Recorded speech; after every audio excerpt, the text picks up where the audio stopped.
Independence Hall in Philadelphia, one of America's most historic sites.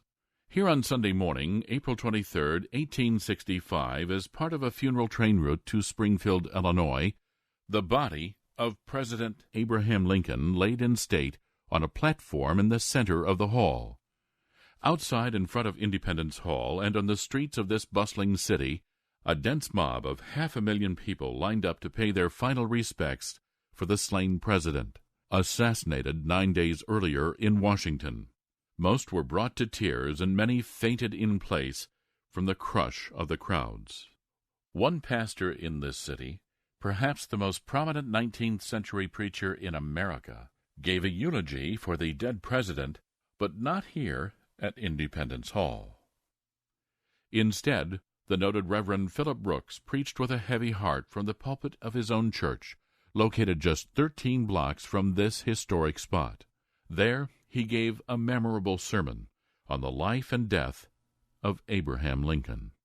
Reverend Phillips Brooks, the famous aforementioned 19th-century American preacher, served as the second rector of the Episcopal Church of the Holy Trinity, located across from Rittenhouse Square in Philadelphia. He was noted for his sermons and theological style during his years in Philadelphia from 1862 to 1869, and later when he became Bishop of Massachusetts. 8 months after Lincoln's assassination, the Reverend Brooks took a trip to the Holy Land. There he was impressed by the Christmas Eve services at the Church of the Nativity in Bethlehem, and as he sat on a hill looking back at the village of Bethlehem, while shepherds still watched their flocks at night, he felt at peace with himself. He later told friends, "That experience was so overpowering that forever there will be a singing in my soul."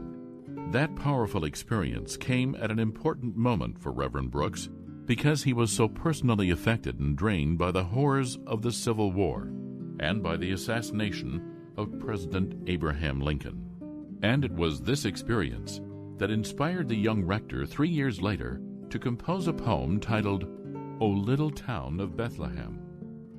When the Reverend Phillips Brooks read this tender poem to his Sunday school children, they were delighted, thus prompting him to persuade the church organist, a wealthy real estate executive, to set it to music long before Christmas Day. But the church organist, a fellow by the name of Lewis Redner, procrastinated until one night he had a dream that greatly moved him to compose the music.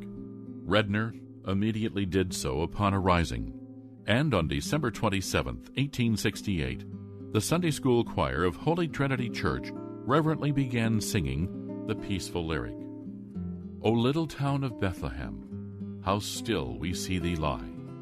Above the deep and dreamless sleep, the silent stars go by." The triptych on the wall behind the altar at Holy Trinity Church, installed in 1942, pays homage to this event.